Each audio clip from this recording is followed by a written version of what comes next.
آپ 18 برس کی عمر تھی آپ کی، حضرت ابو بکر صدیق رضی اللہ تعالی عنہ کی۔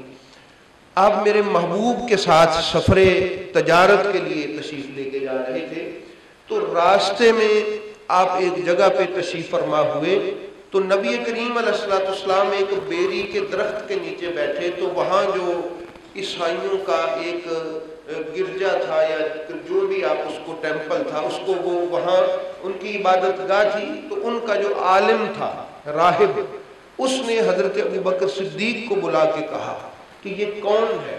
انہوں نے بتایا یہ محمد صلی اللہ علیہ وآلہ وسلم بن عبداللہ بن عبد المطلب بن ہاشم۔ اس نے کہا کہ یہ اللہ کا نبی ہے، آنے والے وقت میں اللہ کا رسول ہے، کیونکہ ہماری نسل در نسل ڈیوٹی لگی ہوئی ہے یہاں پر بیٹھے رہنا۔ جس درخت کے نیچے یہ بیٹھے ہیں، عیسیٰ علیہ السلام کے بعد آج تک اس کے نیچے کوئی نہیں بیٹھا، کیونکہ لکھا ہوا ہے اس کے بعد جو پہلا شخص اس درخت کے نیچے آ کے بیٹھے گا وہ اللہ کا نبی ہوگا۔ عمر کتنی ہے حضرت ابو بکر صدیق کی؟ 18 سال کا یہ واقعہ، یہ ذہن میں رکھنا۔ اصل میں یہی تو عظمت کی بات ہے کہ 18 برس کی عمر میں ان کو پتہ چلا کہ یہ آنے والے وقت میں اللہ کا رسول ہے۔ تو آپ فرماتے ہیں پھر میں انتظار میں لگ گیا کہ کب یہ اعلان کرے اور سب سے پہلے میں ہی غلامی کا اشرف حاصل کروں۔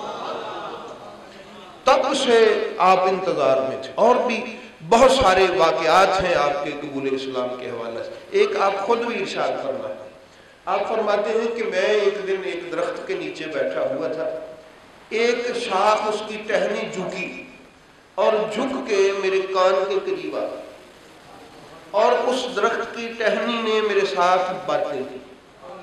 سبحان اللہ! بھی میرے محبوب تو محبوب ہی ہیں، میرے محبوب کے غلاموں کی بھی کیا شان، ان سے درختوں کی ٹہنیاں بھی باتیں کرتی ہیں۔ چلو وہ تو اللہ کی قدرت ہے، اللہ تعالیٰ جس سے مرضی بات کروا دے۔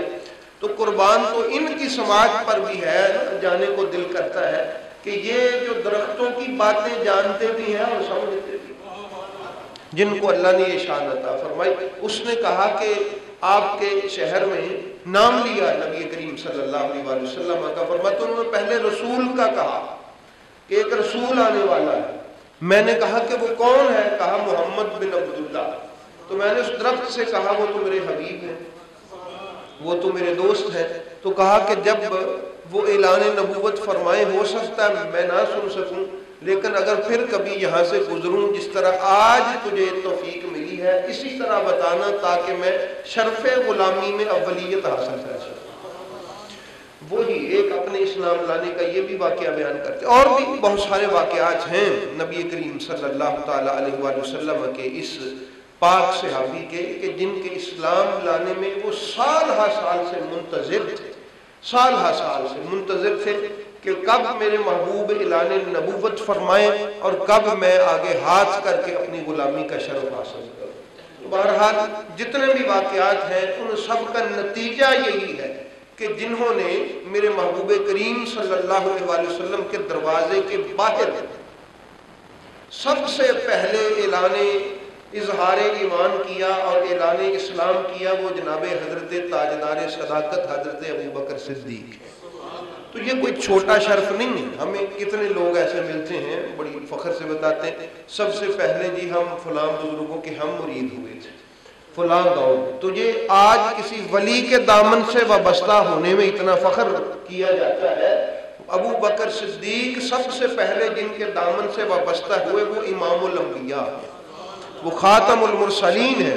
اس لیے احباب گرامی حضور نبی کریم صلی اللہ علیہ وآلہ وسلم کو جب اعلان نبوت مل گئی تو حدیث پاک ہے، واقعہ ہے، اس کو لکھا ہے کتب میں کہ نبی پاک صلی اللہ علیہ وآلہ وسلم سوچنے لگے، ابھی چونکہ اعلانیہ دعوت کا حکم نہیں تھا، نبوت ملی، فرمایا کہ محبوب آپ نبی ہیں۔ نبی پاک سرکار سوچنے لگے کوئی ایسا میرا رازدار ہو جو حکمت والا بھی ہو، جو ظرف والا بھی ہو۔ نبی پاک علیہ الصلوۃ والسلام فرماتے ہیں یہ میں سوچتا رہا کہ مجھے اللہ نے نبی بنایا ہے تو میں نے یہ بات اب مجھے حکم ہوا ہے کہ اپنے خاص خاص لوگوں کو آپ بتائیں کوئی ایسا رازدار ہو جو میری اس بات کو ابھی راز میں رکھیں اور حکمت کے تحت آہستہ آہستہ ہم پھر آگے اس پیغام کو لے کے جائیں گے۔ تو ایسا میرا رازدار دوستوں میں کون ہو؟ یہ تو میرے گھر والے ہیں نا، میرے دوستوں میں میرا رازدار کون ہو؟ پھر نبی پاک فرماتے اللہ کی طرف سے مجھے اس بات میرے دل میں یہ خیال آیا کہ وہ ابو بکر صدیق ہے۔ وہ کون ہے؟ وہ حضرت ابو بکر صدیق ہیں۔ نبی پاک علیہ السلام ادھر یہ سوچ رہے تھے، حضرت ابو بکر صدیق رضی اللہ تعالیٰ عنہ فرماتے میں بھی بستر پہ پڑا ہوا رات کو ایک بات سوچ رہا تھا کہ یہ جو ہمارے آباء و اجداد ہیں، انہوں نے جو دین بنایا ہوا ہے، بتوں کو سجدہ کرنا، اللہ کے علاوہ کسی اور کو معبود سمجھنا، یہ تو عقل میں پورا نہیں اترتا۔ یہ تو ویسے ہی انسان کی ذلت ہے کہ انسان اپنے ہاتھوں سے بنائے ہوئے مٹی کے، پتھر کے اور مختلف چیزوں کے بتوں کو سجدہ کرے۔ اس سے ذلت اور انسان کی کیا ہو سکتی ہے؟ یہ میں کس کے ساتھ مشورہ کروں کہ یہ نہیں ہونا چاہیے؟ اس کی سامنے سر جھکایا جائے جس نے ساری کائنات کو پیدا کیا۔ حضرت ابوبکر صدیق فرماتے دیکھیں ابھی ان کو کسی نے یہ بات بتائی نہیں تھی، لیکن فطرت پاکیزہ تھی، طبیعت پاکیزہ تھی، بچپن سے ہی پاکیزہ تھی۔ بلکہ حضرت امام اعظم ابو حنیفہ فرماتے ہیں یہ پیدا ہونے سے پہلے ہی مسلمان تھے، مولا علی اور حضرت ابوبکر صدیق رضی اللہ تعالیٰ عنہ۔ تو اس لیے احباب گرامی ہم ان بزرگوں کے ساتھ منسوب ہیں۔ ادھر نبی پاک سرکار صبح اٹھے تو حضرت ابوبکر صدیق کے ساتھ مشورہ کرنے کے لیے چلے۔ حضرت ابوبکر صدیق صبح کو اٹھے اور وہ جو ساری رات خیال سوچ رہے تھے وہ اس مشورے کو لے کے نبی پاک کی طرف چلے، راستے میں ملاقات ہو۔ تو انہوں نے کہا کہ میں آپ کی طرف ہی آ رہا تھا۔ نبی پاک نے فرمایا میں بھی تمہاری طرف ہی آ رہا تھا۔ انہوں نے عرض کی اے محمد بن عبداللہ صلی اللہ علیہ وسلم آپ پہلے بتائیں۔ نبی پاک نے فرمایا مجھے اللہ نے نبی بنایا ہے، میں اللہ کا رسول ہوں اور یہ پیغام دینے کا مجھے حکم ہوا ہے کہ اللہ کے علاوہ کوئی عبادت کے لائق نہیں ہے، اللہ کے علاوہ کسی کے سامنے سر نہیں جھکایا جا سکتا عبادت کے لیے، وہ ہمارا خالق ہے تو معبود بھی وہی ہے۔ عرض کی اے محمد صلی اللہ علیہ وسلم آپ یہ جو پیغام لے کے آئے ہیں یہی بات پوچھنے میں آپ کی طرف جا رہا ہوں۔ تو فرماتے اگر یہ پیغام لائے ہیں تو بڑھائیے اپنا ہاتھ اور مجھے اپنی غلامی میں قبول فرما لیجیے۔